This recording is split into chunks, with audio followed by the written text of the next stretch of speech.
Gracias por avisar. Ahora sí.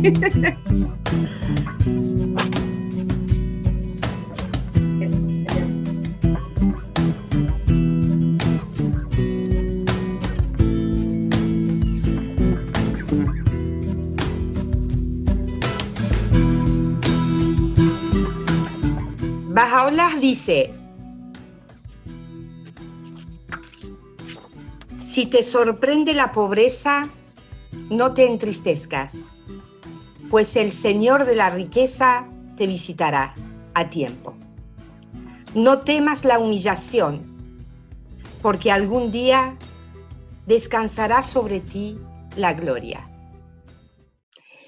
Bueno, muchísimas gracias y muy bienvenido, queridos amigos, a este 21º encuentro de Debo Garenia Internacional. Es un placer, como siempre, recibirlos con mucho amor, mucha alegría y mucha unidad. Así que, sin más, vamos a empezar con la querida Gaby. Gaby Jun, adelante, por favor.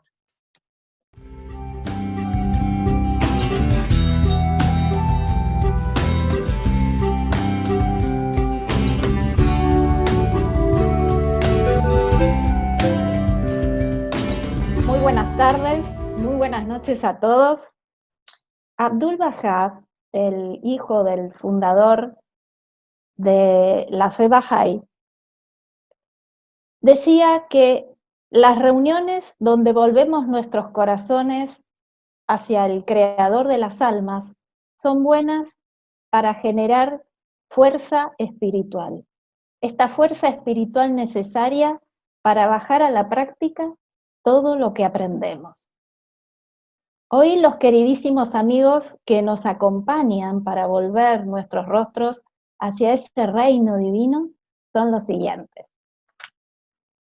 En primer lugar, Alex Nicubín Raimundes desde Brasil, Soledad Raimundes desde Buenos Aires, Argentina, Keihan Ismaeli desde El Salvador, Monse Pérez García desde Irún, España, Giovanna Carrasco desde La Paz, Bolivia, Shabnan Yazdani desde Santiago de Chile, en Chile, Nushin Sabetti desde San Juan, en Argentina.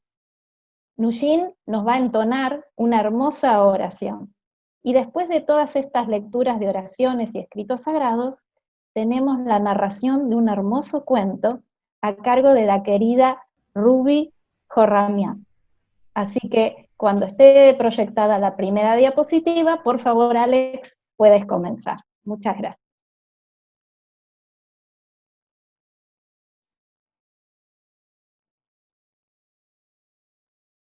Oh amado de mi corazón y de mi alma, no tengo otro refugio sino tú. No pronuncio palabra al amanecer que no sea en tu conmemoración. Tu amor me rodea y tu gracia es perfecta. En ti está mi esperanza. Abdu'l-Bahá.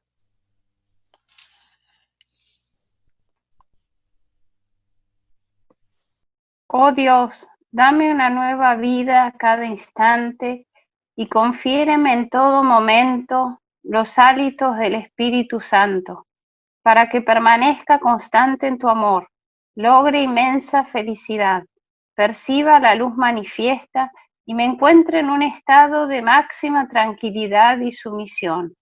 Verdaderamente, tú eres el donador, el perdonador, el compasivo. Abdu'l-Bahá.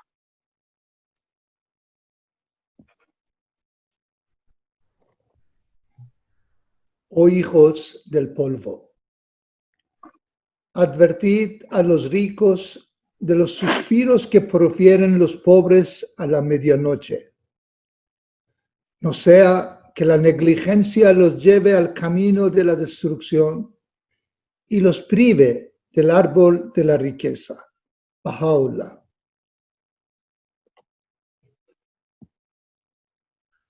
Todos los seres humanos pertenecen a una misma familia. Son siervos de un mismo Dios y pertenecen a una misma raza. No existe disparidad de razas. Dado que todos somos descendientes de Adán, la diversidad racial es una fantasía.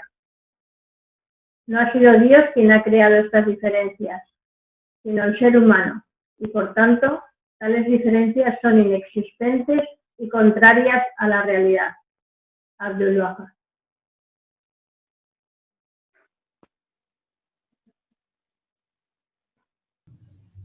Las medidas para regularizar las condiciones económicas de la gente deberían ser tales que la pobreza desapareciera y que todos, en la medida de lo posible y de acuerdo con su rango y posición, tuvieran su parte de comodidad y bienestar.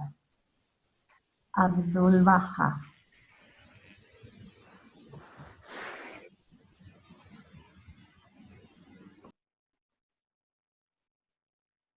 Tocante al prejuicio de raza, es una ilusión, sin suposición, porque Dios nos creó a todos de una sola raza.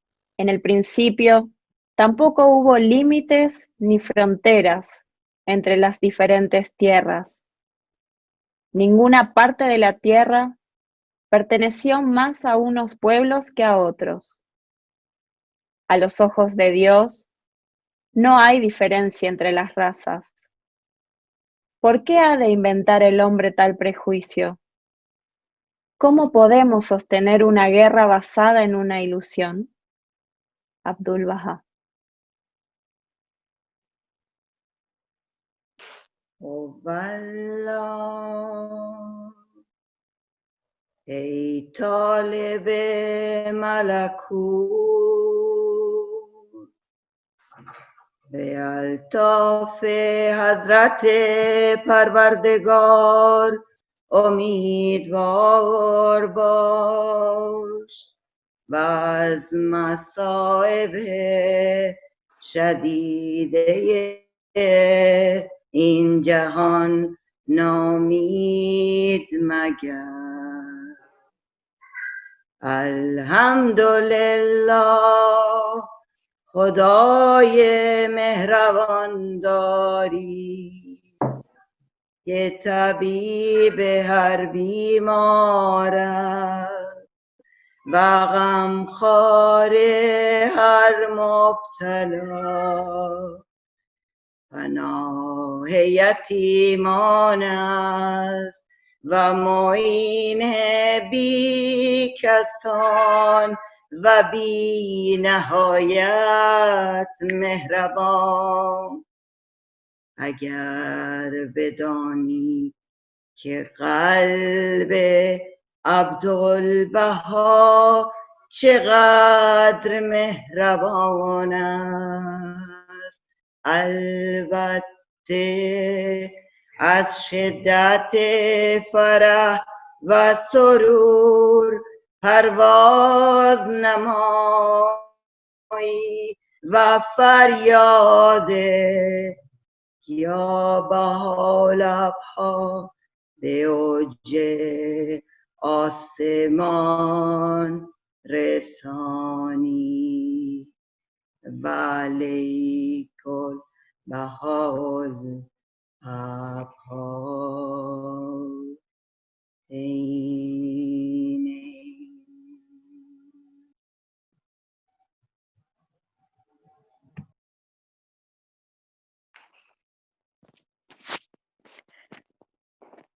Un hombre muy devoto y conocido por su sabiduría, llevó a su hijo a un hermoso jardín para orar y meditar. Muchas otras personas se habían reunido allí con el mismo propósito, la fragancia de las flores, el suave susurro de la brisa y el apacible murmullo de un río creaban una atmósfera de paz y deleite espiritual. Padre e hijo se sentaron a la sombra de un árbol. El muchacho, siguiendo el ejemplo de su padre, cerró los ojos y llenó su mente con pensamientos espirituales. Pero después de un rato se cansó, se distrajo y comenzó a mirar a su alrededor. Primero las flores, los pájaros y después la gente. Y con gran sorpresa vio que más de la mitad de los presentes estaban dormidos. El muchacho, cada vez más indignado y molesto, pensó que cómo era posible que todas estas personas que supuestamente habían venido a orar y creyéndose muy devotos y religiosos, en realidad fingían estar orando, ya que estaban durmiendo. Y siguió pensando en ello. Después le vino un pensamiento aún más peligroso que el anterior. Entonces miró al padre y le preguntó: ¿acaso no somos nosotros mejores que todos estos que duermen en vez de orar? El padre guardó silencio por un momento y luego le respondió: podríamos haberlo sido si no hubieras siquiera pensado en esa pregunta, le dijo. Muchísimas gracias a todos. Muchísimas gracias también por la oración cantada, una canción cantada en idioma farsi. Dios recibe las oraciones de todas partes del mundo, así que esta vez nos tocó escuchar una hermosa oración cantada en un idioma farsi. Así que muchísimas gracias por el cuento y por todas las otras lecturas. Ahora pasamos con Lucio. Buenas noches, Lucio.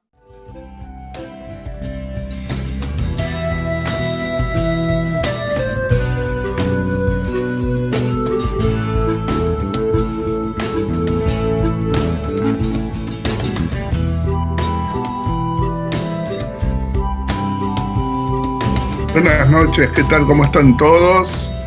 Bueno, para los que se incorporaron hoy, o los que no estuvieron la vez pasada, les cuento que desde el encuentro número 20, este es el 21, en realidad desde el 19 de algún modo, estamos teniendo una nueva sección en nuestras devogarenias que nos parecía necesaria, buena, y es la parte artística, una breve parte artística. Digo desde la 19 porque en esa ocasión hicimos una sección especial para conmemorar el primer Wahed, donde apareció un video con todos los amigos y también cantó una querida amiga Sofía desde Chile. Así que ya este es el tercer encuentro que tenemos esta sección. Y en el día de hoy, les voy a presentar un trabajo, esto es música, de un querido amigo Felipe Duarte. Felipe Duarte es un guitarrista, compositor y productor chileno de Santiago, de Chile. Es principalmente, dice su biografía, su sitio web, un músico improvisador. Su estilo tiene influencias del jazz, la fusión latinoamericana, el folclore, rock y funk. Una de sus convicciones más fuertes, y esto lo dice acá al inicio, se encuentra expresada en la siguiente cita que comparto con ustedes. El arte de la música es divino y tiene efecto. Es el alimento del alma y del espíritu. Mediante el poder y encanto de la música, el espíritu del hombre se eleva. Abdul Baha. Como ustedes ya sospecharán, saben los que lo conocen o los que no, que Felipe Duarte es Bahá'í, es un miembro de la Asamblea Nacional de Chile y es el hijo menor de un querido amigo que nos acompaña siempre aquí, Jaime Duarte. Así que vamos a disfrutar de un trabajo llamado Raíces, que él interpreta junto a su quinteto llamado justamente Felipe Duarte Quinteto. Adelante con la presentación musical.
Bueno, muy bien. Felipe no nos pudo acompañar hoy, tiene obligaciones a la Asamblea Nacional, aparte voy a ser papá, creo que otra vez, pero abramos los micrófonos para mandarle un fuerte aplauso.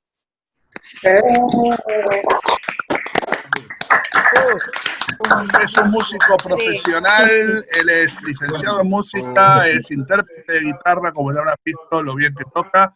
Así que bueno, muchas gracias y adelante con lo que...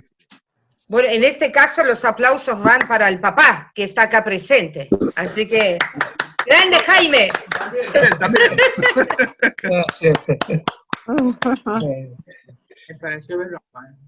Bueno, y ahora entonces le paso la antorcha olímpica, digo, de Bogareña a Darío Said. Adelante, Darío.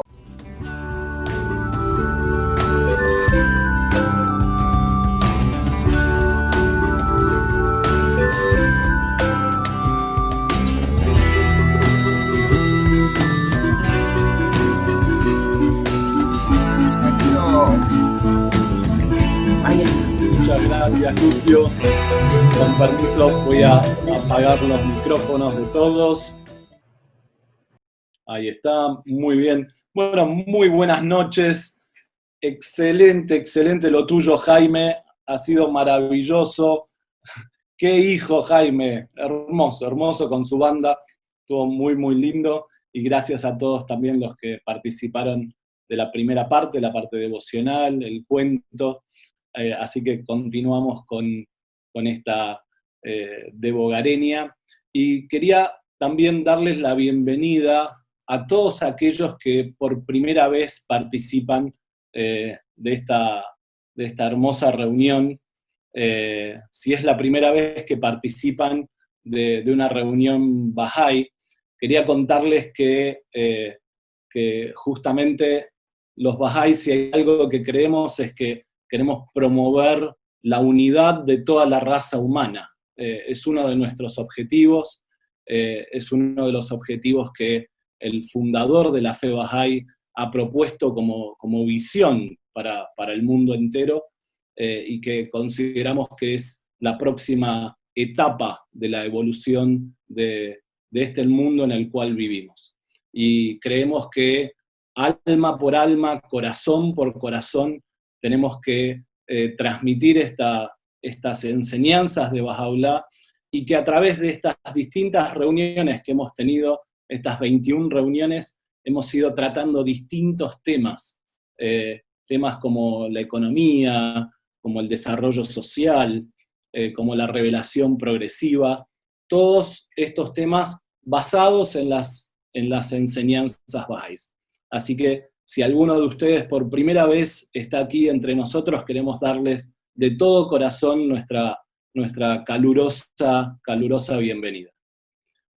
Muy bien, así que me toca presentar a Augusto. Esta noche va a estar hablándonos de un tema fascinante, muy pero muy interesante. Ahora lo voy a presentar, pero antes de eso, siempre Jale me pide, Darío, no te olvides de presentar el tema de la semana que viene para que todos, yo sé que es un momento en el cual están por anotar cuál es el tema de la semana que viene, y el viernes que viene, algunos de ustedes lo conocen, va a estar dando la charla principal nuestro querido Manucher Shoai.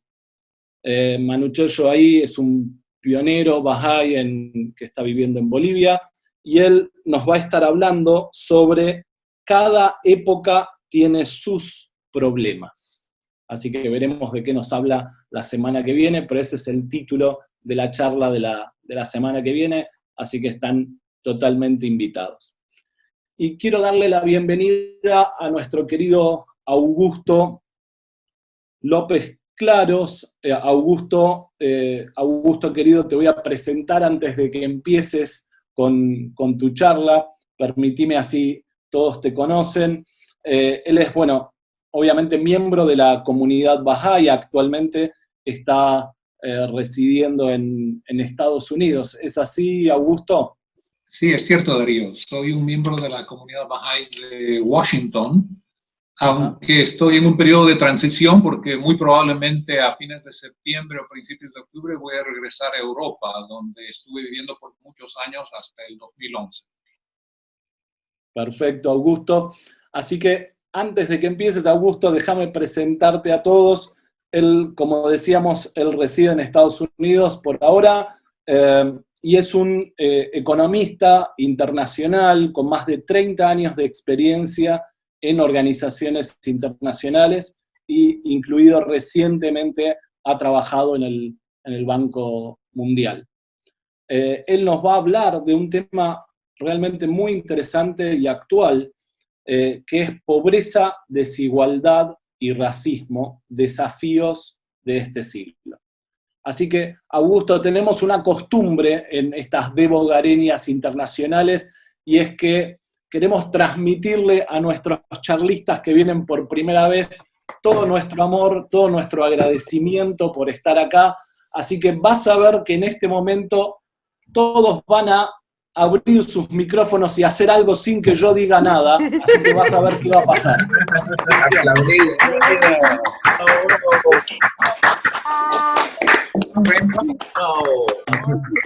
Bienvenida. Así que, querido Augusto, bienvenido. Es simplemente una muestra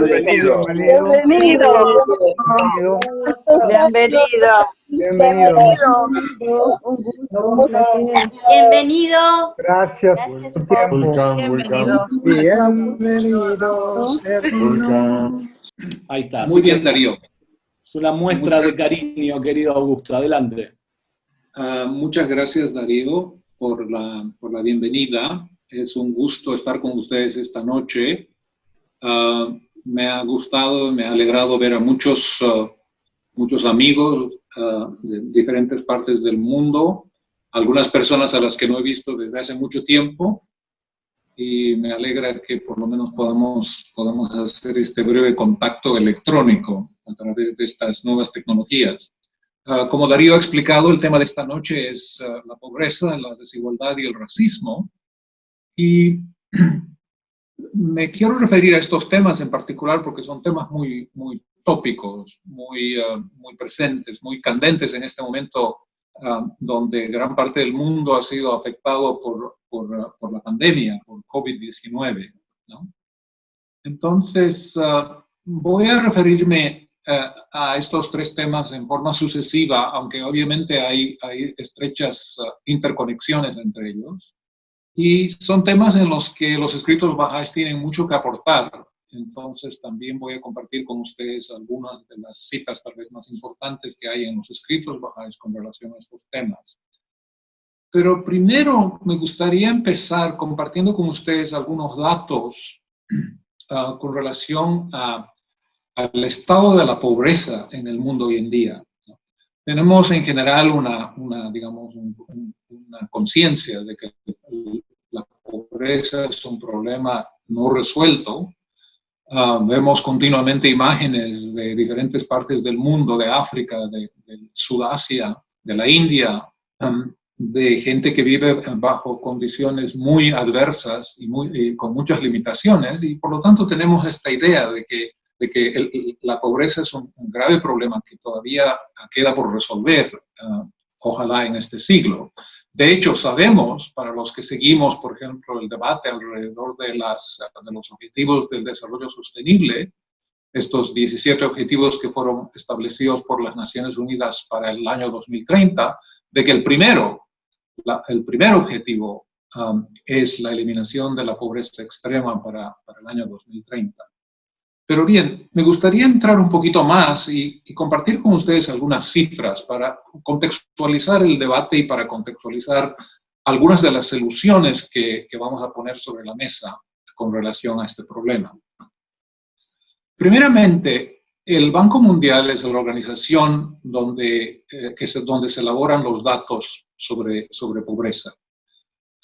Y ellos, desde hace ya mucho tiempo, han establecido una definición de pobreza que se llama extrema pobreza, que está generalmente definida en relación a una línea de pobreza. Déjenme explique.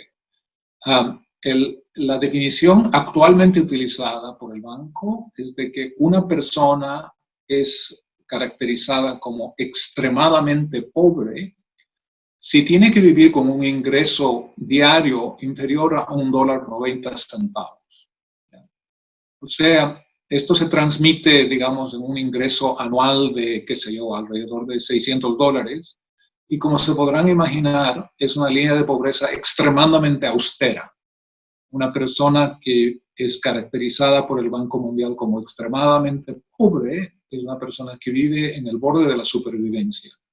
No tiene acceso a digamos, algunas de las facilidades más importantes, al seguro médico, a jubilaciones cuando cumpla la edad de 65 años. Es una familia extremadamente pobre, es una familia donde si el padre pierde el trabajo, probablemente no hay que comer al día siguiente, ¿no? Y utilizando esta definición de pobreza, en el año 1990, o sea, hace 30 años, en el mundo aproximadamente habían como 2.000 millones de pobres. Durante estas últimas 3 décadas se ha hecho gran progreso en disminuir el número de personas que son caracterizadas como extremadamente pobres. Hoy en día aproximadamente hay como unos 730, 740 millones de personas. Entonces, hay mucha gente que celebra esto y en base al progreso que se ha hecho durante las últimas décadas en reducir los niveles de extrema pobreza, que se estableció este primer objetivo del desarrollo sostenible de las Naciones Unidas para el 2030, de eliminar este grupo y digamos, disminuir la pobreza extrema en su totalidad para el año 2030. Ahora bien, es necesario hacer algunas aclaraciones. Primero, enfatizar de que esta es una línea de pobreza muy, muy austera, ¿no? Si es que, por ejemplo, uno utiliza una línea de pobreza algo menos austera, un poco más generosa, por ejemplo, $5.50 por día, ¿no? Lo cual equivale a un ingreso anual de, qué sé yo, aproximadamente unos $1.600 al año, dentro de esta línea de pobreza, aproximadamente el 46% de la población del mundo, o sea, casi 3.400 millones de personas, ¿no? Pueden ser caracterizadas como extremadamente pobres. Y este es un dato muy, muy importante, porque la gente que vive con menos de $5.50 al día es gente que todavía tiene dificultades para cumplir sus compromisos a fines de mes. Es gente que, digamos, vive, si no al borde de la supervivencia, ciertamente en una constante batalla, ¿no? Para poder cumplir sus obligaciones y ciertamente no es un estilo de vida en el cual ellos se pueden dar muchas comodidades y muchos lujos, ¿no? O sea que estamos actualmente en un contexto en el que la pobreza es un problema permanente para una gran parte de la población del mundo y es un problema no resuelto. Es más, este año en particular, el 2020, como consecuencia de la pandemia, el Banco Mundial, en un informe reciente de hace como un mes, dijo de que el número de gente que son caracterizados como extremadamente pobres va a aumentar entre 70 y 100 millones hasta fin de año. Es decir, el impacto de la pandemia ha sido básicamente, como ustedes muy bien saben, lograr una contracción de la economía. Las cuarentenas han obligado a mucha gente, especialmente en el sector informal, a dejar sus trabajos y como consecuencia de esto no está generando los ingresos que le permite vivir de día a día. Entonces, en el año 2020 vamos a tener una regresión con relación al objetivo del desarrollo sostenible de eliminar la pobreza para el 2030. De alrededor de entre 70 y 100 millones de personas. Y esto es lamentable, es muy, muy lamentable y digamos, es lamentablemente una de las consecuencias de esta catástrofe que nos toca vivir en este momento como consecuencia de la pandemia, ¿no?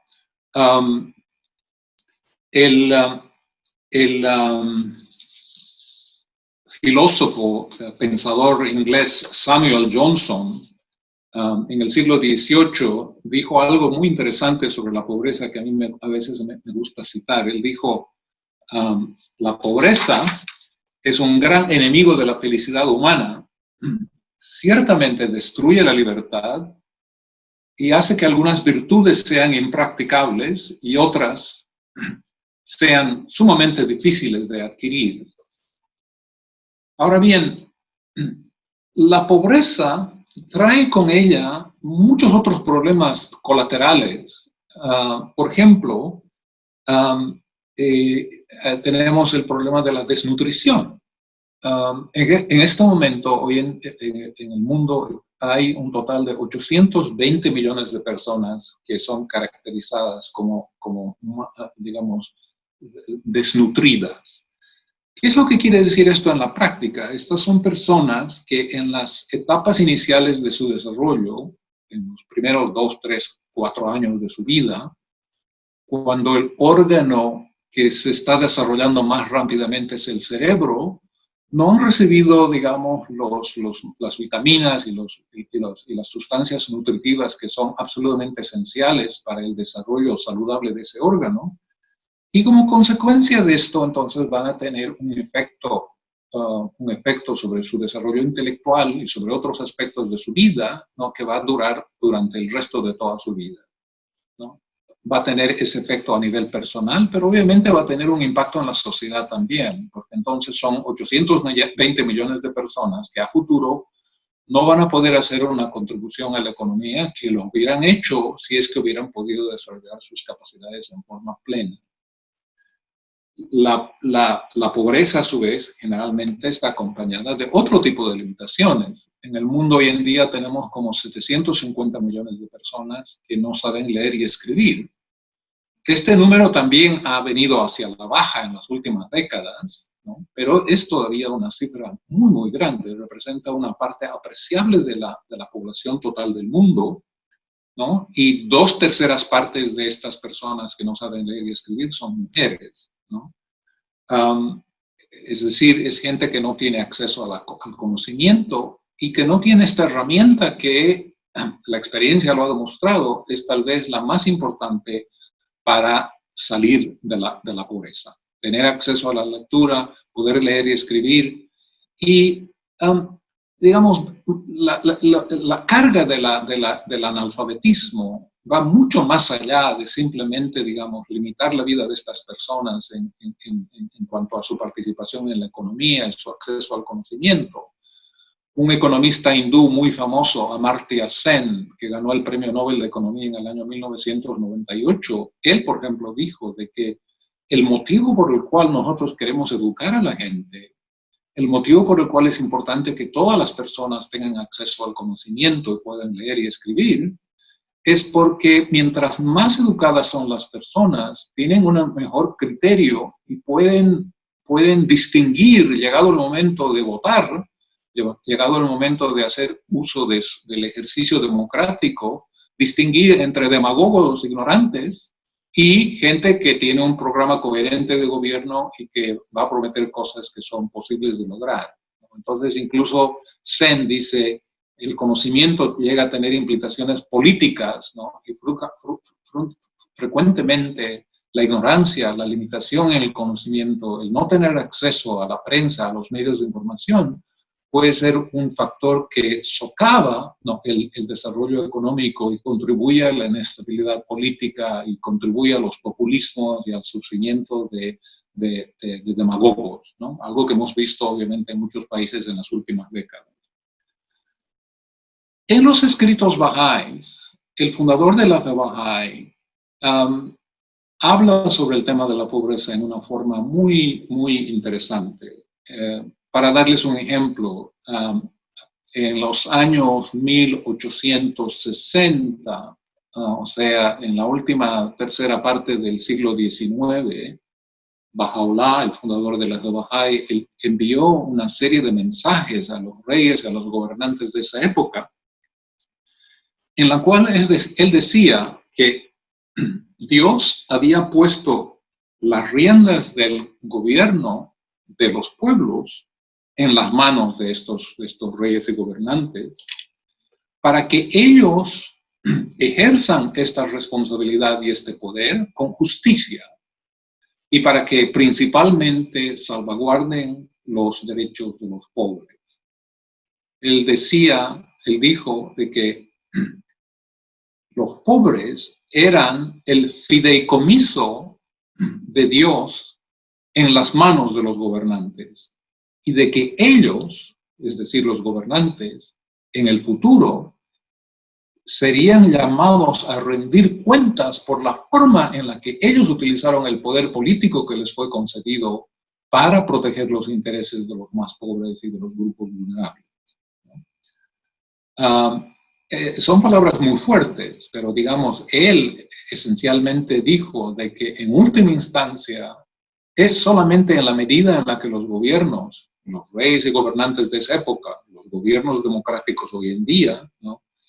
Es solamente en la medida en la que ellos utilizan ese poder para proteger a los pobres, para mejorar la calidad de vida de los grupos vulnerables, que ellos eventualmente pueden decir que han tenido un gobierno exitoso. Ahora bien, la pregunta que surge hablando sobre el tema de la pobreza es, digamos, ¿cuáles son algunas de las herramientas que podemos identificar para digamos, enfrentar este problema?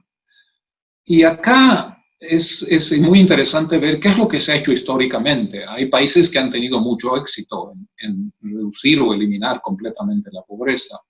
Evidentemente, la educación ha sido un elemento muy, muy importante de ese proceso. Los países que han logrado hacer el salto de países de escasos ingresos a países desarrollados, industrializados, de altos ingresos, son típicamente países donde los gobiernos a lo largo de las décadas y el tiempo han potenciado el rol de la educación, han invertido en entrenar a su gente, no solamente en etapas iniciales en darles acceso a la lectura y a la escritura, a alfabetizar, pero más allá de eso, digamos, a crear sistemas de educación que son eficientes, que digamos, han ido modernizando digamos, la calidad de la educación, que han dado a la juventud en particular, ¿no?, un creciente abanico de destrezas y de conocimientos que le permite desempeñarse en una forma eficiente en una economía que es cada vez más compleja como consecuencia del progreso y el avance tecnológico, ¿no? Entonces, en los escritos bahá'ís hay, digamos, muchas instancias en las que especialmente Abdul Bahá habla sobre la importancia de la educación como un motor del desarrollo económico y social. Les invito a ustedes, por ejemplo, a ver un texto que él escribió, que ha sido traducido al español, que se llama El secreto de la civilización divina, donde él enfatiza mucho la importancia de la educación como un factor catalítico para promover el desarrollo económico y social. Una de las cosas que la crisis del COVID nos ha enseñado en los últimos meses, ¿no?, es de que no estamos invirtiendo suficientes recursos en nuestros sistemas de salud. La crisis ha encontrado a nuestros sistemas de salud muy vulnerables. Es evidente en forma retrospectiva, ¿no?, de que tenemos que invertir más en, digamos, crear sistemas que protejan a un mayor grupo de gente, que den una más amplia cobertura, ¿no? Y evidentemente, en la medida en la que hagamos esto, vamos a crear, digamos, una red de protección social que va a permitir simultáneamente, digamos, enfrentar en una forma más efectiva el problema de la pobreza. Gran parte de digamos, este aumento que va a haber tan grande en la extrema pobreza en el año 2020, como lo han dicho ya organismos como el Banco Mundial, refleja el hecho de que, digamos, tenemos sistemas de salud muy, muy vulnerables y que no han podido enfrentar, digamos, el impacto de la pandemia. En algunas de las charlas que Abdul Bahá dio en Estados Unidos, especialmente en el año 1912, él habló sobre la importancia de eliminar la pobreza a través de la creación de una red de protección social que entregue a los individuos como una especie de derecho de nacimiento ciertos beneficios básicos. Por ejemplo, la educación. La educación, él decía, debería ser gratuita y debería ser universal. Por ejemplo, el acceso a la salud. Una persona no debería tener acceso al sistema de salud en una forma que esté ligada a su trabajo. No, debería tener acceso como una especie de derecho de nacimiento, ¿no? Y en general, él estaba a favor de la creación de un sistema económico, ¿no?, que cree una protección, un nivel de protección social, ¿no?, universal, ¿no?, que no permita que haya desnutrición, que no permita que haya analfabetismo, que no permita que haya gente que viva al borde de la supervivencia y que en un contexto de una crisis como la que estamos viviendo actualmente vea digamos, un deterioro dramático en la calidad de vida y en el acceso a cosas básicas, ¿no? Finalmente, me gustaría decir de que algo que la crisis del COVID ha demostrado de una forma muy dramática en los últimos meses, ¿no?, es de que es necesario que a nivel de gobiernos tengamos se tome una actitud mucho más proactiva en cuanto a la identificación de prioridades. Estamos gastando mucho dinero en algunas cosas, como el mantenimiento de nuestros establecimientos militares, el armamentismo, los subsidios a la energía, y no estamos gastando en forma adecuada suficientes recursos para proteger a la niñez, para educar a la gente que necesita mejor educación. No estamos invirtiendo suficientes recursos, digamos, en aquellas cosas, como dijo Baha'u'lláh, que contribuyen a la felicidad humana. Ahora bien, eso en lo que se refiere a la pobreza. Simultáneamente, a pesar de los progresos que hemos hecho en las últimas décadas en mejorar el problema de la pobreza, vivimos en un mundo en el que hay un problema de desigualdad muy grande. Y acá, digamos, son muchos los indicadores que podría compartir con ustedes. No deseo cansarlos con digamos, datos excesivos, pero, digamos, todos sabemos de que en el mundo hoy en día hay un problema de desigualdad muy grande. E irónicamente, la crisis del COVID-19 ha acentuado en una forma muchas de estas desigualdades. Digamos, pensemos en el campo de la educación. Los niños en muchas partes del mundo están teniendo que sustituir la educación presencial en las escuelas por una educación que depende de tener acceso al Internet y que depende de tener una computadora en casa, ¿no? Bueno, esto va a ser más probable en el caso de familias pudientes, de clase media hacia arriba, que en países como la India, donde el acceso al Internet, digamos, es más un privilegio de la clase media que algo que está universalmente distribuido. Entonces, la crisis actual, ¿no?, va a acentuar las desigualdades que ya hay en el campo educacional. Y esto es lamentable, obviamente, pero es una consecuencia de digamos, lo que nos está tocando vivir en este momento. Abdu'l-Bahá,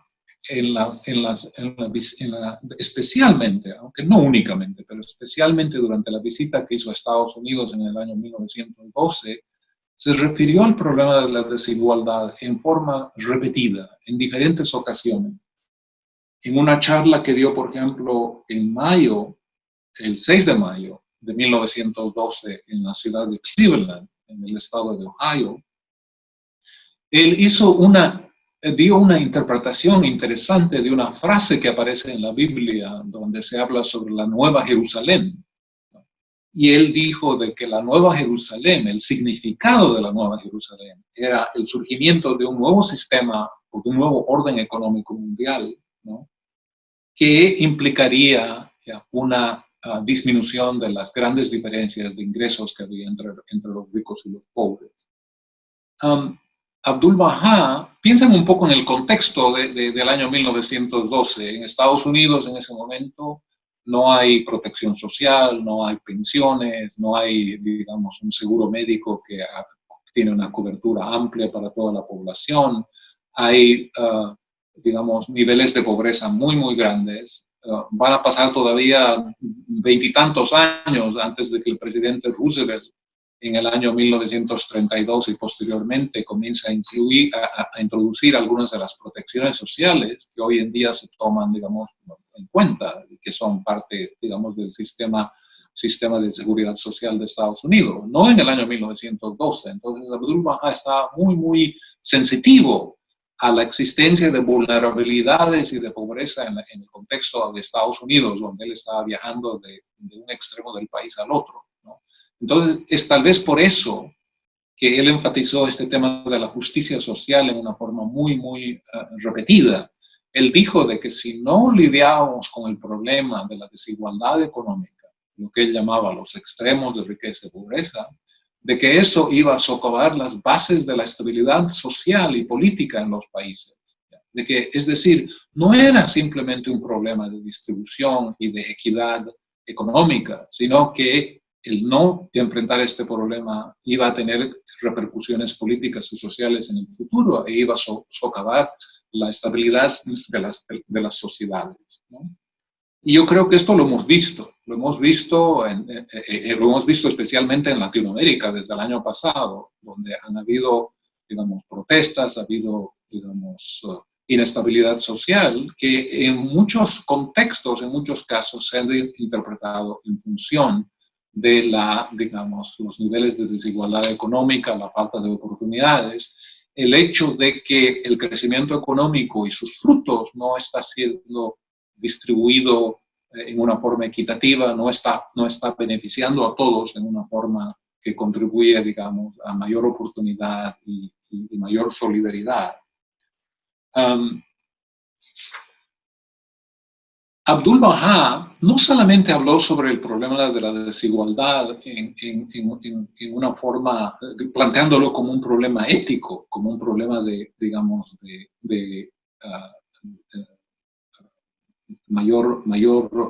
la necesidad de mayor solidaridad en las sociedades. Él, de hecho, tenía unas sugerencias sumamente prácticas. Abdu'l-Bahá, por ejemplo, habló sobre la necesidad de crear sistemas tributarios progresivos, donde las tasas de tributación vayan en aumento conforme vaya aumentando el ingreso de las personas. Este era un concepto sumamente novedoso en ese momento. Los sistemas de tributación en los países más avanzados en el año 1912 eran sumamente primitivos. Entonces, hablar sobre la creación de sistemas de tributación progresiva, ¿no?, donde, digamos, proporcionalmente los ricos contribuían una parte más grande de su ingreso, era un planteamiento muy, muy revolucionario, ¿no?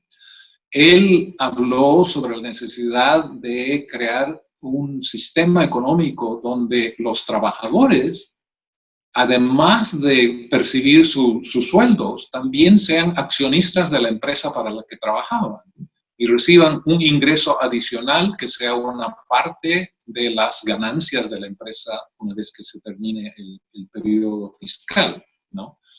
Entonces, él decía de que esto crearía una alineación mucho más inteligente entre los intereses de los trabajadores y los intereses de los capitalistas o los propietarios de las empresas, ¿no?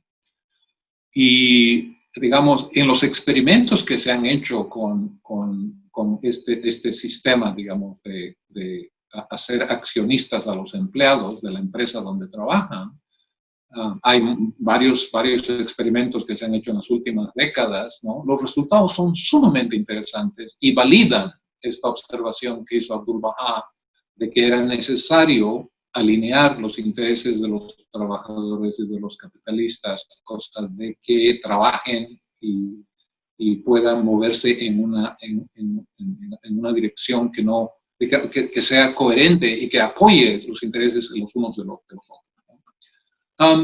A mí me ha tocado hacer bastante investigación sobre otros aspectos de la desigualdad económica en el trabajo que he hecho como economista durante las últimas décadas, ¿no? Y yo estoy convencido, por ejemplo, que un aspecto muy importante de movernos hacia una sociedad más equitativa es lidiar con la desigualdad de género. Hay datos recopilados en el Banco Mundial que sugieren que, por ejemplo, cuando se facilita el ingreso de la mujer al mercado de trabajo, en parte como consecuencia de darle la educación para potenciarla, cosa de que pueda acceder a trabajos bien remunerados en la economía, esto contribuye a mejorar la distribución del ingreso en las sociedades. Digamos, los países donde hay menos obstáculos para que la mujer trabaje son países que típicamente tienen niveles de desigualdad menores que aquellos países donde la ley o la tradición o digamos, la religión o las prácticas sociales, ¿no?, obstaculiza el ingreso de la mujer a la sociedad. Es más, hay muchos datos que, por ejemplo, demuestran de que cuando se potencia el acceso de la mujer a la fuerza de trabajo, dentro de la familia, entonces toma lugar una especie de reasignación en el poder político que hay adentro de la familia. En una familia donde la mujer está contribuyendo al ingreso a la familia, su voz tiene mucha mayor influencia. Ella tiene mucha mayor influencia, por ejemplo, en la asignación que se hace de los recursos y cómo se gastan los recursos de la familia. Hay estudios que han demostrado que en estas familias donde la mujer trabaja y por lo tanto tiene mayor poder político dentro de la familia, se gasta más en educación, se gasta más en salud. Las familias tienen mejores hábitos de ahorro e incluso las pequeñas inversiones que hacen son más rentables que en aquellas familias donde la mujer no trabaja y donde por lo tanto gran parte de la toma de decisiones con relación a la utilización de recursos está hecha en manos de los hombres, ¿no? Entonces, ustedes saben, en la fe Bahá'í la igualdad de principios entre hombres y mujeres es un principio pilar, es un principio fundamental. Y generalmente los Bahá'ís hemos interpretado este principio en función, digamos, de los derechos de la mujer, en función, le hemos dado una óptica de derechos humanos, una óptica de derechos civiles, que está bien. La discriminación contra la mujer es una violación de sus derechos humanos. Es algo que va contra la Carta de las Naciones Unidas, contra la Declaración Universal de los Derechos Humanos, pero tiene una dimensión económica muy importante, y estoy seguro de que Abdul Baha, ¿no?, al enfatizar tanto la necesidad de la igualdad de derechos entre hombres y mujeres, estaba pensando también en las ramificaciones que la discriminación contra la mujer tendría para la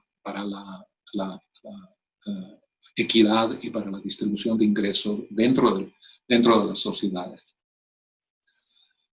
Me gustaría hacer algunos comentarios para finalizar hablando un poquito sobre el racismo.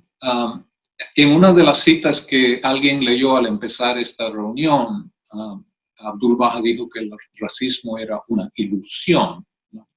Es decir, es algo que no tiene una realidad científica, ¿no?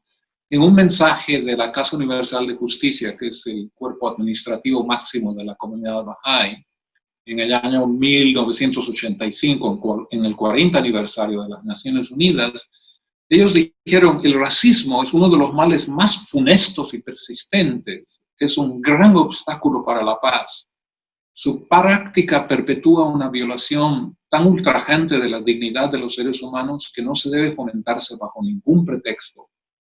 El racismo retrasa el desarrollo de las potencialidades ilimitadas de sus víctimas, corrompe a los que lo cometen y logra el progreso humano, el reconocimiento de la unidad de la humanidad, llevado a cabo por medidas legales adecuadas, debe ser universalmente defendido para poder superar este problema.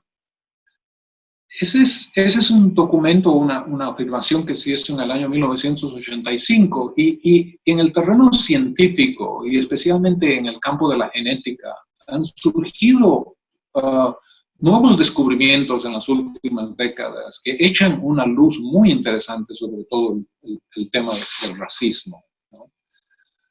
Por ejemplo, un científico eminente americano que fue corresponsable del mapeo del genotipo humano en el año 2000, él dijo de que la evidencia científica sugiere de que todos nosotros, no importa nuestro origen, somos oriundos de África. Digamos, los seres humanos surgieron en África hace mucho, mucho tiempo y eventualmente se fueron extendiendo y diseminando a lo largo del planeta, y obviamente su aspecto físico fue cambiando en función, digamos, de cambios climatológicos, en función de si se eventualmente ubicaban en Siberia, en lo que hoy día es Rusia, o si se trasladaban hacia las Américas, a Centro y Sudamérica, ¿no? Pero él dice de que los estudios que se han hecho, ¿no?, para ver, por ejemplo, los genes de diferentes grupos raciales, demuestran de que las diferencias genéticas en base a las cuales nosotros decimos este es blanco y este es negro son muy, muy difíciles de caracterizar, ¿ya? Un noruego con ojos azules y pelo rubio y un ciudadano de Nigeria de tez muy oscura y con el pelo encrespado, ¿no?, comparten el 99.99% de los mismos genes. Es decir, solamente una centésima parte de 1% es necesario, de los genes son necesarios para explicar las diferencias en base a las cuales nosotros decimos estas dos personas son de razas diferentes, ¿ya? En otras palabras, y esto lo dijo el científico americano Craig Venter, ¿ya?, hay una sola raza, la raza humana, que es algo obviamente que está, digamos, es una parte integral de la filosofía Bahá'í, del pensar Bahá'í, la unidad de la humanidad. Bahá'í lo dijo en una forma muy elocuente: somos las hojas de un solo árbol, somos las gotas de un solo océano, somos miembros de la misma familia humana. Entonces, desde la perspectiva Bahá'í, ¿no?, como lo dijo Abdul Baha, las diferencias raciales son inmateriales, son no existentes, son una ilusión, porque no tienen un eco en una definición científica, en algo que pueda ser caracterizado en una forma empírica. Miren, no me quiero extender, voy a concluir mi presentación con una cita de Martin Luther King.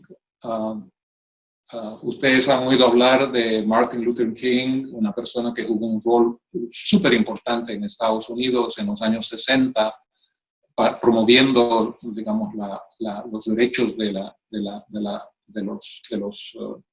los negros, ¿no?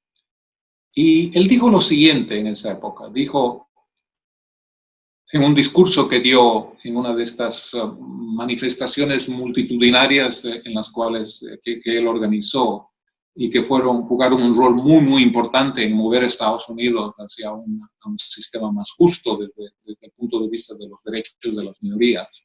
Él dijo: tengo el sueño de que un día en las colinas rojas de Georgia, los hijos de los antiguos esclavos y los hijos de antiguos dueños de esclavos podrán sentarse un día juntos en la mesa de la hermandad.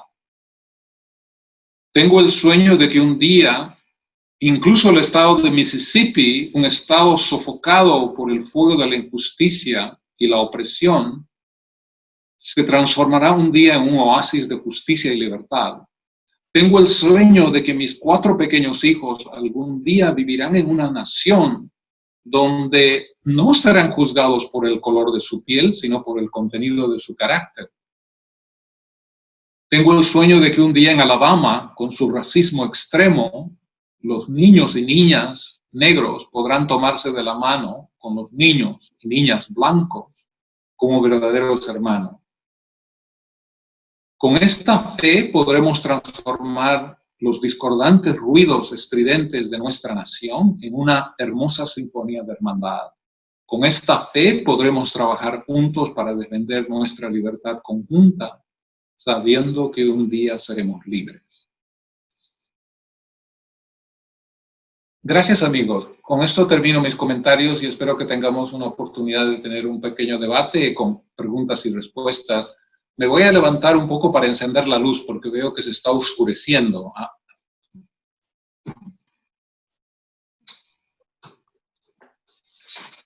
Bueno, muy bien, muchísimas gracias. Ahí con la luz prendida de Augusto. Voy a invitar a todos a que enciendan sus micrófonos, por favor. Vamos a agradecerle nuevamente a Augusto. Excelente charla, Augusto. Gracias. Gracias, bravo. Muy amable. Gracias, hermoso. Gracias, Augusto. Gracias, excelente. Perfecto. Y ahora pasamos a la parte que justamente decía Augusto, una oportunidad para que podamos interactuar, para que tenemos la oportunidad de tenerlo a Augusto aquí en nuestra Devogareña, así que de hacerle preguntas sobre estos temas tan interesantes y tan, por otro lado, dolorosos, ¿no? De la humanidad, la pobreza, la desigualdad y el racismo.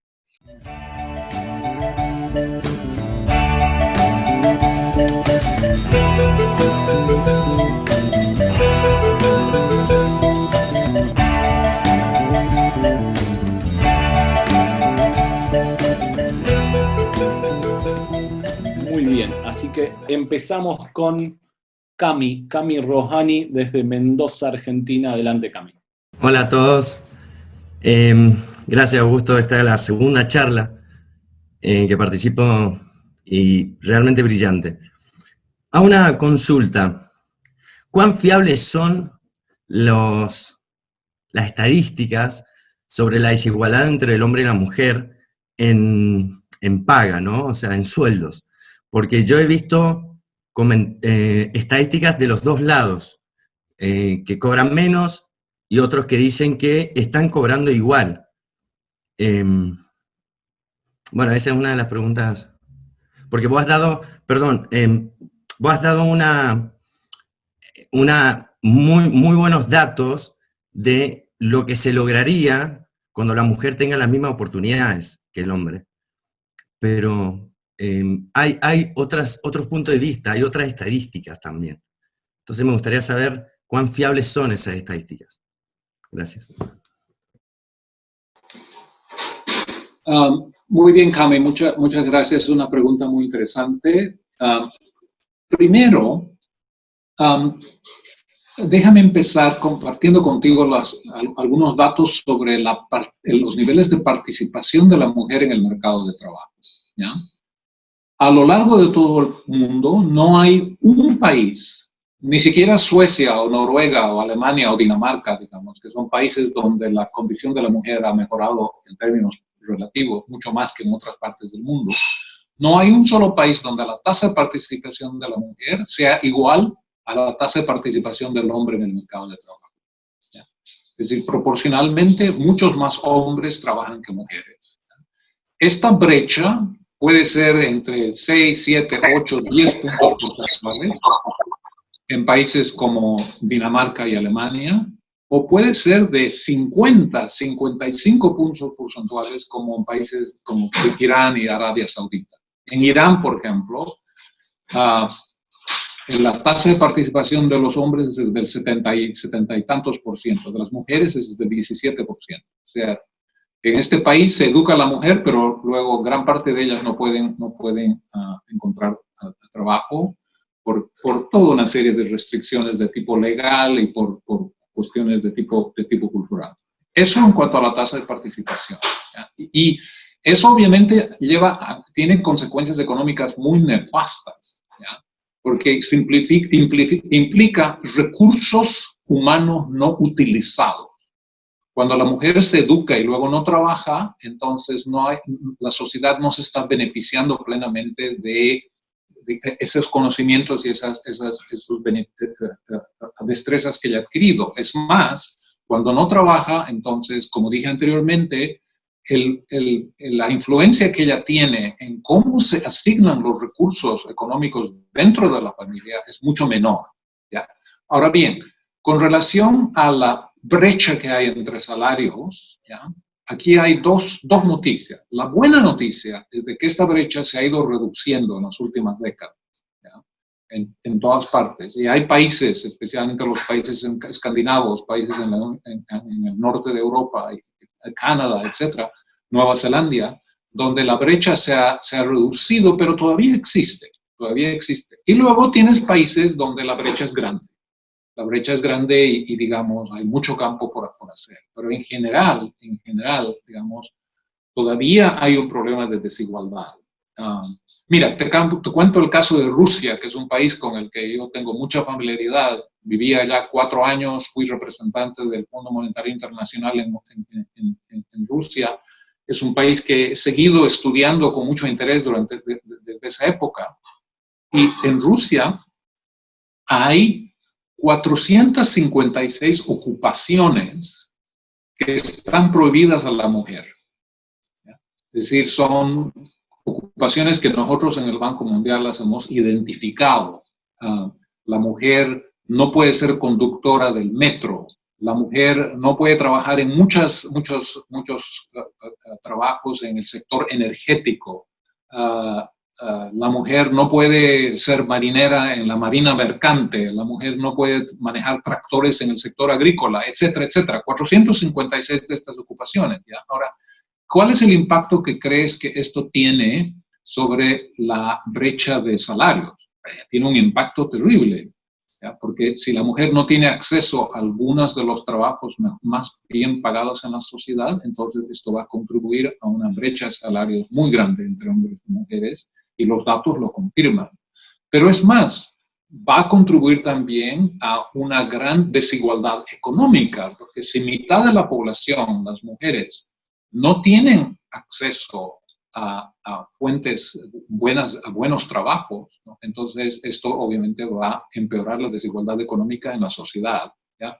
O sea que, digamos, es cierto, se han hecho progresos en las últimas décadas a lo largo del planeta en empoderar a la mujer, en, digamos, aumentar su participación en la economía, pero estamos muy, muy lejos de lograr la igualdad, ¿ya? Este problema de la desigualdad entre hombres y mujeres es un problema presente, es un problema serio, es un problema no resuelto y digamos, hay que resolverlo. Hay que digamos, hacer progresos y seguir adelante en esta lucha muy, muy importante. Perfecto, gracias Augusto. Tengo una pregunta acá desde el chat, Augusto, que dice, ¿hasta qué punto la pandemia global puede repercutir en el advenimiento de un nuevo orden económico más justo? O más bien, ¿será un paso hacia la gran calamidad? Pregunta Javier Sancho. Mira, yo he quedado sumamente, digamos, alentado, es decir, y sorprendido y alentado, que como consecuencia de la pandemia, en los últimos 6, 8 meses, hay una mucha mayor disposición en los organismos internacionales, en los centros académicos, a nivel de los gobiernos, ¿no? De, digamos, plantearnos preguntas que tal vez nos deberíamos haber hecho mucho antes. Una de las cuales es de que el sistema económico necesita ser transformado. Necesitamos tener niveles de equidad y de solidaridad mucho mayores de los que existen hoy en día. Mira, déjeme que te dé un ejemplo. En el terreno, por ejemplo, de la salud pública, ¿no? En Estados Unidos, ustedes saben, porque estoy seguro que lo han leído, a diferencia de los países de la Unión Europea, a diferencia de Canadá, de Australia, de Nueva Zelanda, de prácticamente todos los otros demás países ricos del mundo, no hay seguro médico universal. Digamos, hay decenas de millones de personas que en este país no tienen acceso a la salud en forma, digamos, como un derecho de ciudadano, ¿no? Como es el caso en Canadá o en Inglaterra o en Alemania, ¿no? Ahora bien, esto era visto simplemente como un rasgo intrínseco de la economía americana, de la sociedad y de los valores de este país, pero lo que la gente se está dando cuenta es de que cuando tú tienes un grupo importante en la sociedad que no tiene acceso a la salud, eso es un riesgo para todo el resto de la población, ¿ya? Porque en el contexto de una pandemia, si esa gente no tiene acceso a protecciones, si no tiene acceso a un hospital, a la medicina, ¿no? Entonces, esas personas se convierten en una fuente de riesgo y de contagio posible para el resto de la gente que sí tiene acceso a todos esos servicios de salud y al seguro médico, ¿cierto? Entonces, de pronto, la pandemia ha demostrado de que una mejor política pública es hacer que el acceso a la salud sea universal, ¿ya? Entonces, este es un ejemplo pequeño. Por primera vez, en una forma activa, se está considerando algo que Abdul Baha lo propuso en sus charlas en Norteamérica en el año 1912 y que hoy día, digamos, tiene el nombre de, en inglés se llama Universal Basic Income, un nivel de ingreso universal, ¿ya? Es básicamente la idea es tener una red digamos, de protección social debajo de la cual nadie cae, ¿sí? Es una red que involucra un cierto mínimo nivel de ingresos y de servicios, ¿no? Que protege a todo el mundo, ¿ya? Eso era visto como una quimera, era visto como algo inalcanzable, algo que en años pasados, digamos, se descontaba porque la gente decía, no, es algo que simplemente no podríamos financiar nunca, etcétera, etcétera. Hoy en día está siendo investigado seriamente y mucha gente está argumentando de que debería ser parte de digamos, de plantear un nuevo orden económico a nivel mundial. Entonces, esto es alentador. Ahora bien, con relación a la segunda parte de la pregunta, si es que la pandemia es una especie de preámbulo, digamos, a mayores problemas en el futuro, a mayores crisis, la verdad es de que yo creo que sí. Yo creo que la pandemia es, digamos, un elemento que nos dice de que no solamente el orden económico ha actuado, sino nuestro orden político, nuestro orden mundial, ¿ya? No se ha reformado y no se ha adaptado, como dijo Shoghi Effendi, a las necesidades de un mundo en continuo cambio y transformación. Shoghi Effendi ya lo dijo en el año 1931, él dijo de que él estaba escribiendo en el contexto de la Gran Depresión. El año 1931, cuando él escribió esta carta, Europa, Estados Unidos, todos los países, digamos, industrializados estaban digamos, pasando por la mayor crisis económica de las últimas décadas, ¿no? Entonces, Shoghi Effendi dijo, el motivo por el cual la gente está descontenta, el motivo por el cual la gente se siente desesperada, es porque los sistemas políticos y económicos que tenemos no se han adaptado a las necesidades de un mundo cambiante. Y esa aseveración de Shoghi Effendi permanece relevante hoy en día, ¿no? Entonces, yo, francamente, no creo que una catástrofe, para utilizar el término, ¿no?, es inevitable, ¿ya? En el sentido de que yo creo que todavía estamos a tiempo para tomar medidas imaginativas, para cooperar a nivel internacional y para hacer cosas que nos permitan, por ejemplo, una aceleración en el cambio climático, ¿ya? Ahora bien, en la medida en la que no hagamos esto, en la medida en la que no tomemos el cambio climático como una forma seria, en la medida en la que no dejemos guiar nuestras políticas públicas informadas por la ciencia y el conocimiento, sino más bien por los prejuicios y la demagogia, entonces en esa medida también, digamos, las crisis se nos van a venir encima. El cambio climático va a acelerar y eso va a tener múltiples ramificaciones para la economía, para el orden social, para el orden político. O sea que yo creo que no hay nada que es predeterminado, esa es mi opinión personal, ¿ya? Yo creo que podemos hablar de riesgos, pero todavía tenemos opciones. Hay soluciones. El cambio climático, las soluciones para enfrentar el cambio climático han sido identificadas, están claramente establecidas. Los economistas y los científicos, digamos, saben qué es lo que tenemos que hacer. Lo que es necesario, lo que falta es la voluntad política para hacer algunas de estas cosas, ¿no? Y entonces hay una gran interrogante sobre nuestro futuro. Perfecto. Muchas gracias, Augusto. Bueno, tenemos muchas preguntas, así que para que podamos responder todas, o participaciones por lo menos, Augusto, te pido un poquito más de síntesis, a ver si es posible, y vamos dando la palabra a cada uno. Tengo a Nino Guerrero. Adelante, Nino, por favor, preséntate.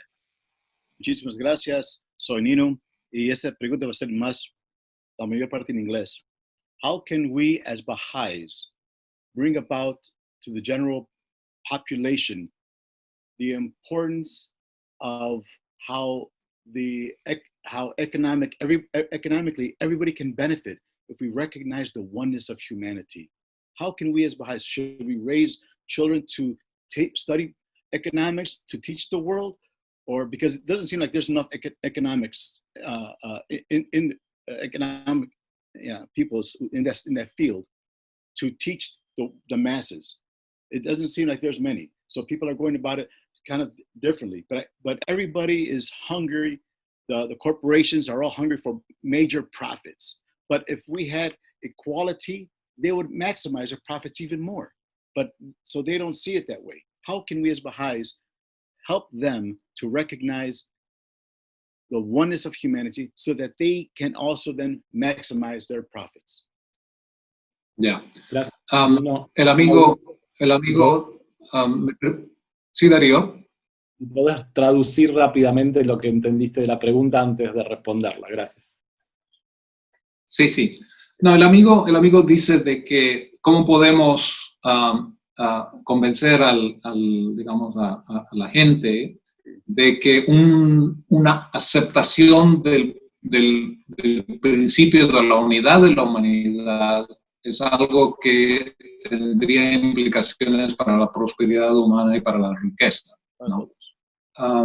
Y bueno, digamos brevemente, yo creo que una contraparte de los principios Bahá'ís, ¿no?, es de que tienen importancia a nivel práctico, ¿no es cierto? Es decir, creemos en la igualdad del hombre y la mujer, no simplemente como una validación de un principio ético muy importante, sino también porque creemos que la discriminación contra la mujer tiene implicaciones para la economía, para el orden político, etcétera, etcétera, ¿cierto? O sea, hay una contraparte práctica, ¿no?, detrás de todos los principios bahá'ís que tal vez en su origen tienen un trasfondo espiritual. Y evidentemente la unidad de la humanidad es uno de esos principios, ¿no? En la medida en la que creemos de que somos parte de una sola familia humana, en la medida en la que creemos que las diferencias raciales son una ilusión, no tienen un fundamento científico, ¿no? Entonces, en esa medida vamos a poder plantear soluciones a los problemas del mundo que sean de carácter global, ¿no?, y que van a facilitar la cooperación internacional, que es esencial para poder hallar soluciones a estos problemas, ¿no? La división, el vernos los unos a los otros como digamos, miembros de razas diferentes, la creación de barreras, la creación de un sentimiento de alienación con relación a otros miembros de la familia humana, obviamente dificulta la interacción, dificulta la cooperación internacional, por lo tanto, hace muy difícil hallar soluciones a estos problemas de tipo global y, por lo tanto, tiene un efecto negativo sobre la prosperidad y la estabilidad económica. Gracias, Augusto. Seguimos con Marvin. Marvin, adelante. Saludos de El Salvador, Centroamérica. La presentación ha sido sumamente interesante y las palabras de Martin Luther King de que yo tengo un sueño entre la población, por lo menos norteamericana, es muy conocido. Para los que entre nosotros que estamos escuchando de lo que es la fe Bahá'í, es importante de tomar ese concepto de sueño y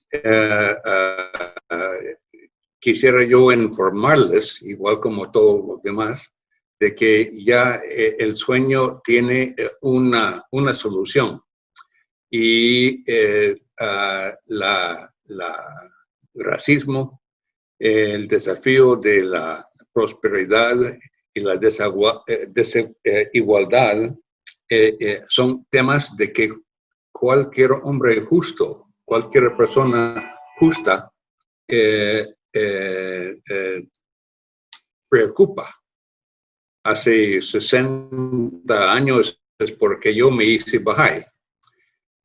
Para observar lo lento de ese tren y desear participar en empujarlo para llevar a una solución. La solución de esa y muchas situaciones que enfrenta la humanidad. Solamente ese comentario quisiera hacer y invitar a los interesados en la fe de buscar más a fondo. Gracias. Muchas gracias, Marvin. Augusto, tenemos una pregunta acá desde el chat de Sani Alessandra, que dice, según entiendo, dice, ¿cómo deberían actuar y qué medidas podrían tomar según las enseñanzas bahá'ís? Entiendo aquellos empresarios que son bahá'ís y que tienen un negocio, ¿qué consejo, o que tienen una empresa, qué consejo Augusto les podría llegar a dar? Bueno, es una pregunta muy extensa, pero si yo tuviera una empresa, una de las primeras cosas que haría es implementar la propuesta de Abdu'l-Bahá de hacer a mis empleados accionistas de la empresa, y cosa de que tengan dos fuentes de ingreso: el salario mensual y un porcentaje de las ganancias de la empresa al fin de cada año. No solamente porque me parece que es una forma de contribuir a reducir la desigualdad económica, que es, como hemos visto, es un problema muy serio, sino porque, como dijo Abdu'l-Bahá, va a crear un sentimiento de lealtad y de compromiso por parte de los trabajadores con la empresa. Entonces, vamos a ver a esta empresa como algo que nos pertenece a todos. A mí como el propietario, en este ejemplo, y a los trabajadores como, digamos, copropietarios de esta aventura, ¿no? Hay una empresa que está manejada por un amigo Bahá'í en África, en Sudáfrica, que tiene un, digamos, número apreciable de trabajadores, algo así como 1.500 personas, donde se ha hecho este experimento ya durante varios años, y los resultados han sido muy, muy alentadores. Una de las primeras cosas que tuvieron que decidir es cómo distribuir las ganancias, ¿no? Uno da un porcentaje de las ganancias más grandes a los directores que a los cocineros y a los choferes, ¿sí o no? Lo que ellos optaron por hacer era dividir las ganancias en forma igual. Cada trabajador dentro de la empresa recibía exactamente el mismo monto. Proporcionalmente, esto representaba un ingreso relativamente pequeño para el director, pero representaba un ingreso proporcionalmente más grande para el cocinero o para el chofer, ¿no? Y entonces esto contribuía a disminuir la desigualdad, ¿ya? Es decir, era un factor, digamos, muy, muy importante para aumentar, digamos, el grado de equidad en la sociedad.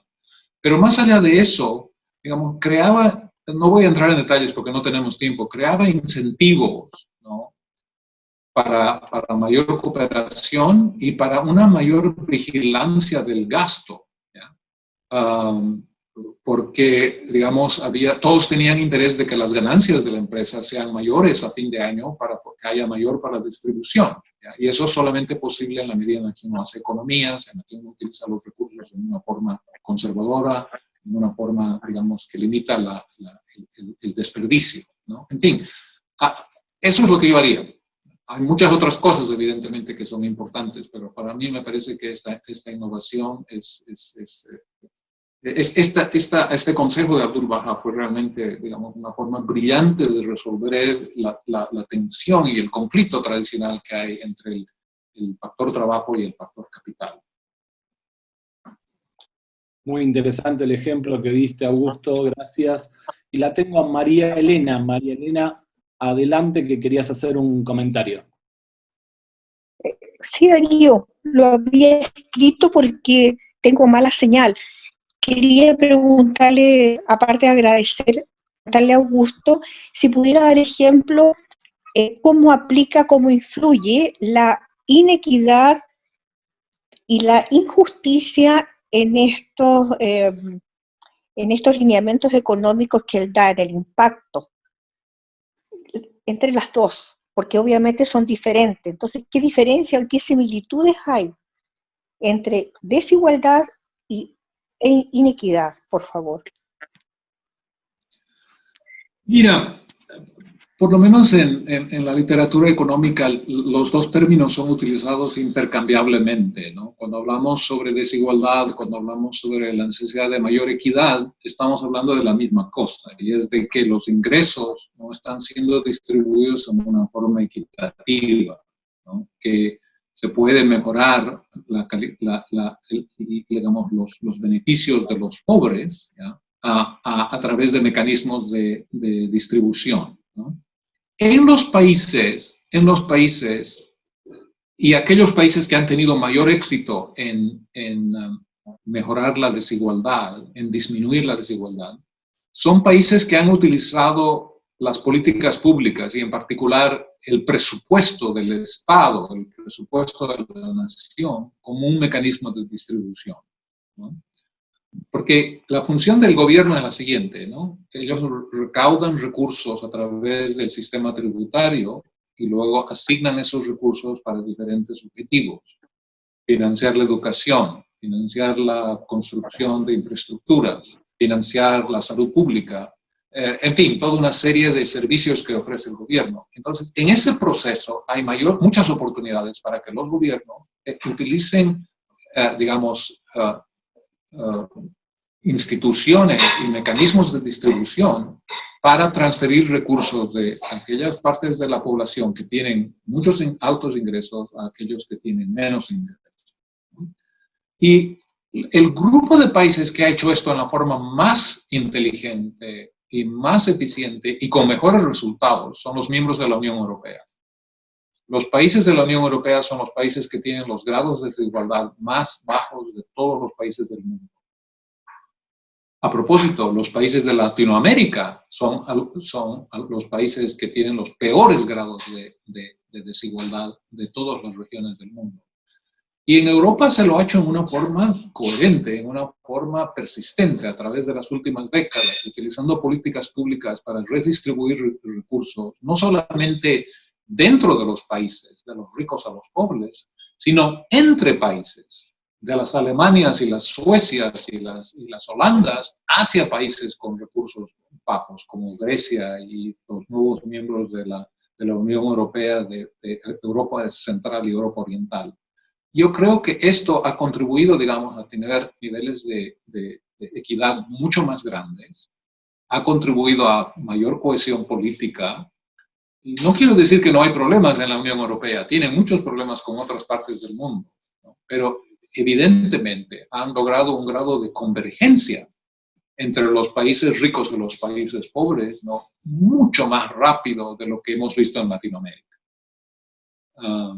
Yo era un economista joven en el Fondo Monetario Internacional en la década de los años 80 y me tocó ir en misión oficial a España en muchas ocasiones, en un momento en el que España acababa de entrar a la Unión Europea y era, por así decirlo, el primo pobre de la familia europea.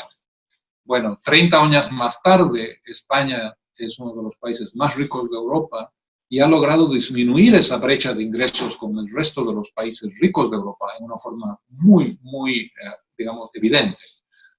Entonces, yo tengo fe en buenas políticas públicas que son implementadas por gobiernos que están comprometidos con el bienestar de los pueblos.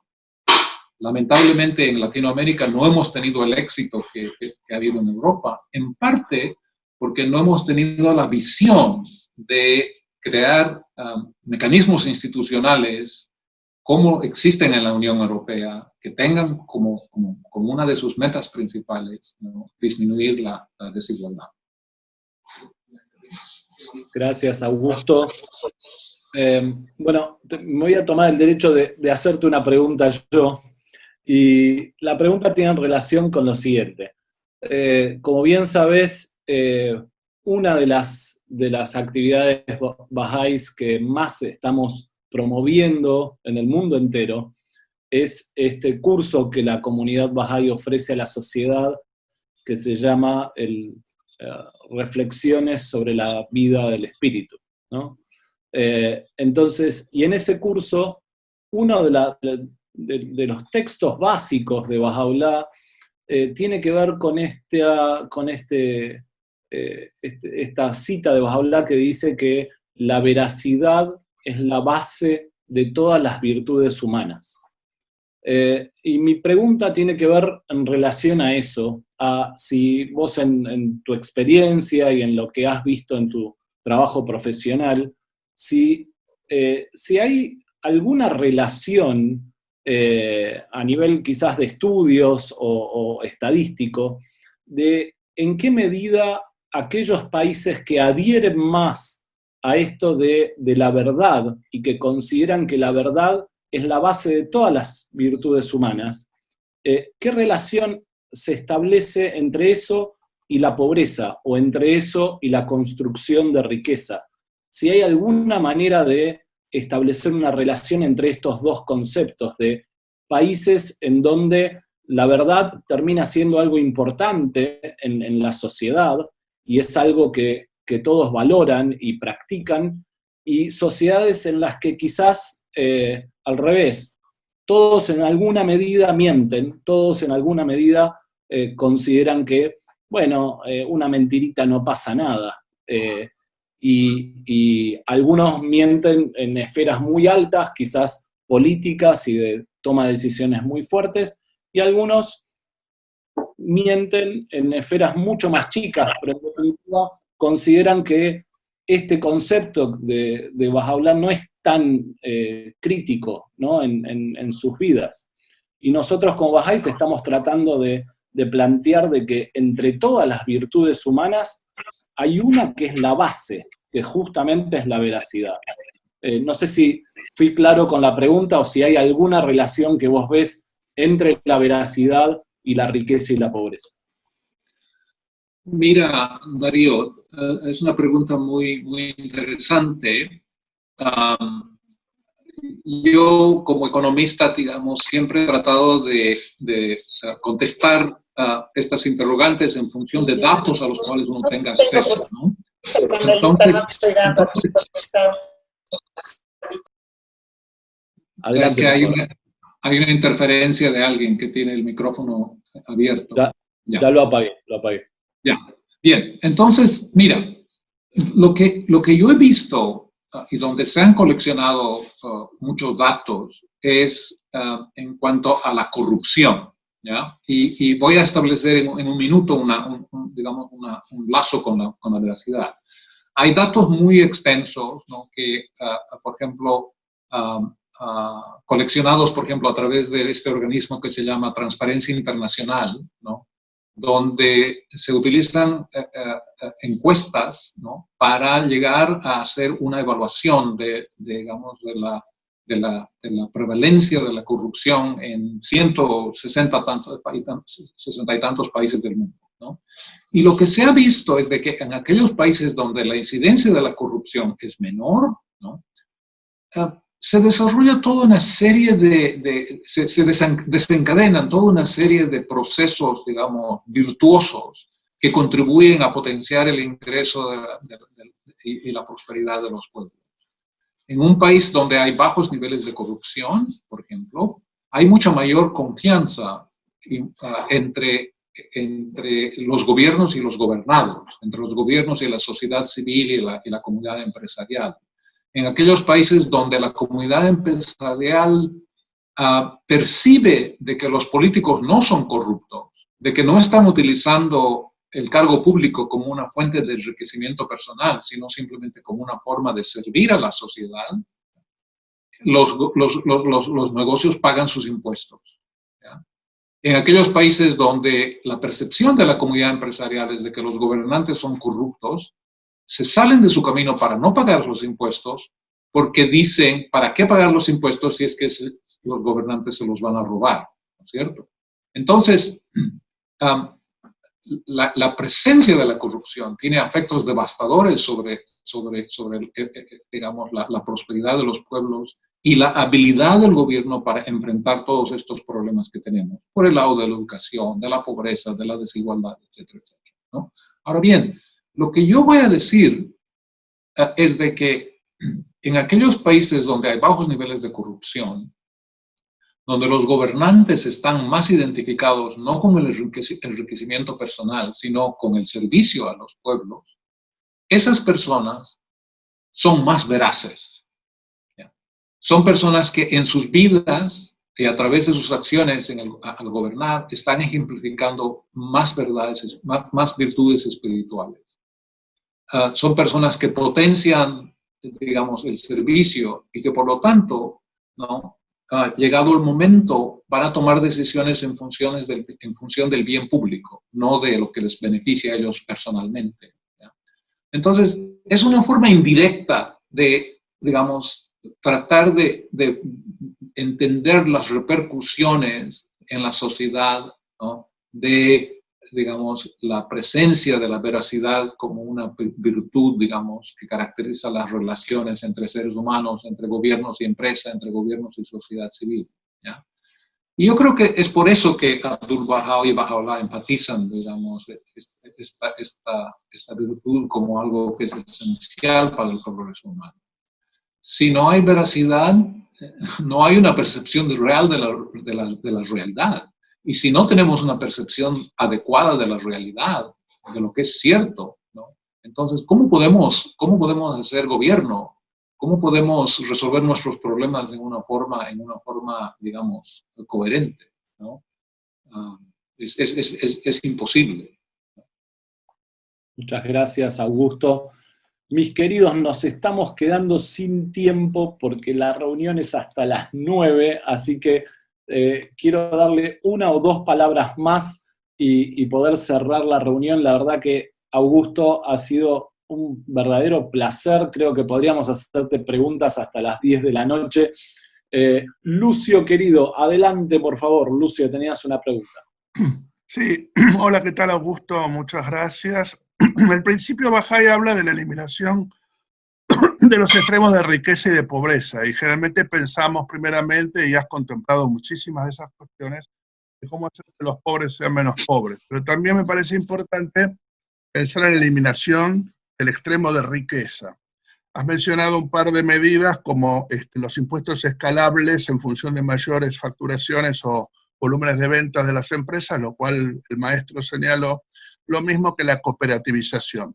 Me pregunto si habrá otras medidas también para eliminar los extremos de riqueza, a la luz de que si todos consumiéramos como los más ricos o los más pudientes, el planeta no lo soportaría. Ya no lo soporta con un 25% de alto consumo, y si fuéramos todos ricos o de los niveles de Estados Unidos o de Europa o de Japón, etcétera, evidentemente la catástrofe ambiental estaría no dentro de unos años, sino ya hubiera pasado hace mucho. Entonces, me pregunto si no hay algo más.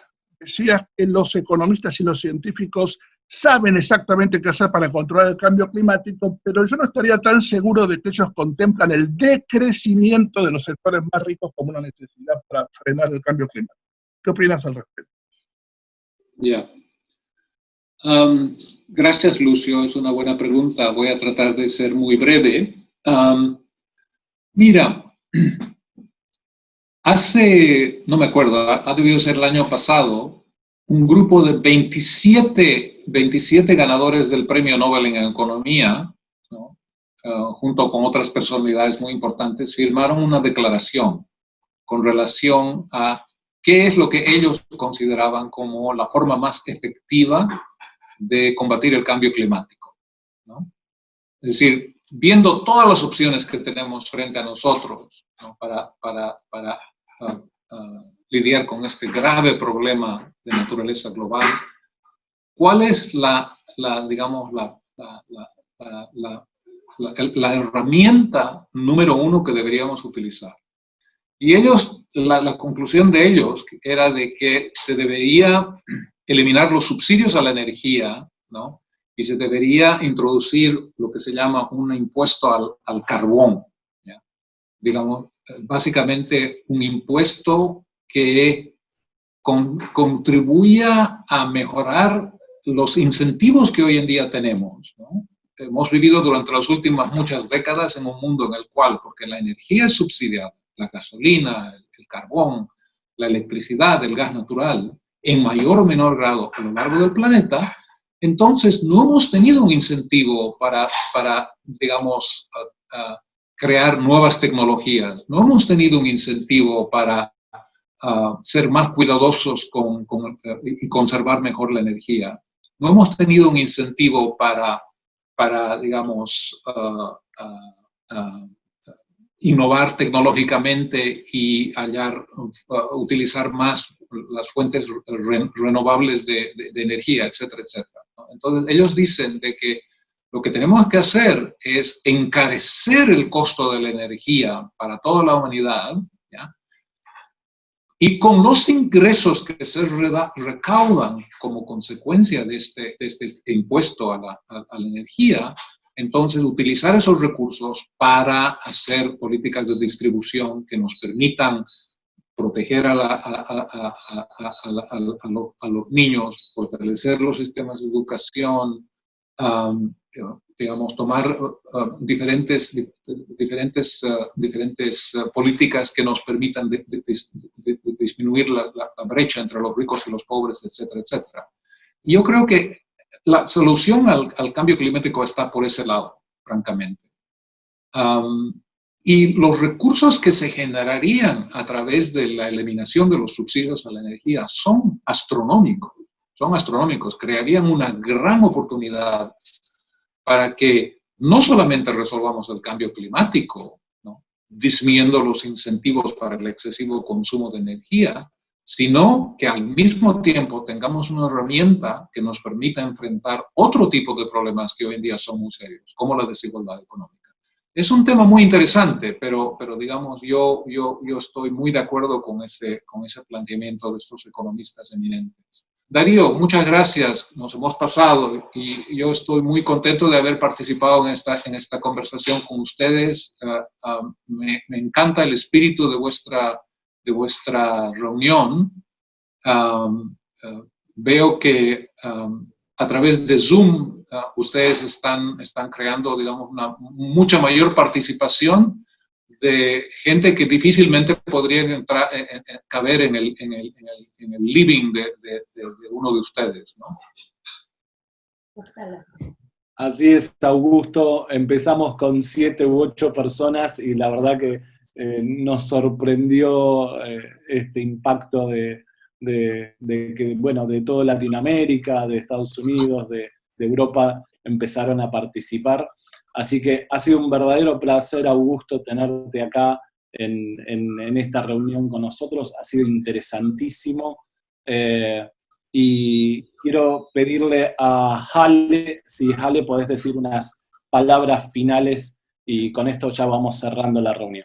Bueno, muchísimas gracias a todos los amigos que siempre nos acompañan. Disculpen que yo entré tarde, por eso di poca bienvenida para lo mucho que se merecen ustedes y especialmente el agradecimiento al querido Augusto que esta vez nos ha acompañado con este tema y esperemos que nos siga acompañando con otros temas muy interesantes porque me han dicho las muy buenas lenguas desde Chile que podrías acompañarnos por favor después con otro tema muy interesante que es la igualdad de derechos entre el hombre y la mujer.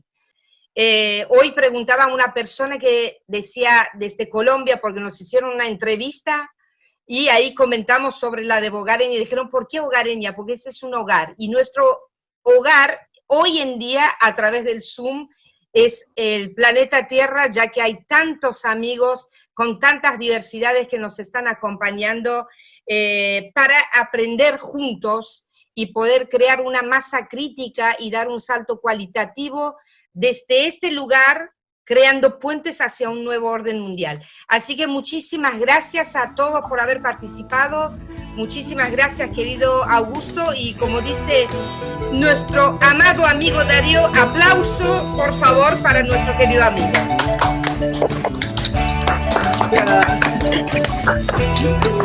Bravo. Gracias. Porque cada día es mucho mejor la voz. Sería buena para invitar a los interesados que todavía no saben mucho de la fe. 190 y pico en el principio. Adiós todos. Adiós, Noemí, gracias. Alao Paz. Buenas noches. Buenas noches. Buenas noches. Gracias a todos. Buenas noches, Buenas noches. La próxima le toca a Bagnon cantar. Naomi, hoy probablemente había unos 30 personas que no son bajáis y siempre los hay, pero tendrían que ser muchos más. Este living entran hasta 500 personas, no tengan miedo. Qué bueno. De pronto una sugerencia, cada persona tiene amigos en común y lo rico sería entonces un compromiso que hiciéramos, que cada uno mínimo trajera una persona, tendríamos que aumentar la sala a 600, bueno, no sé si habrá.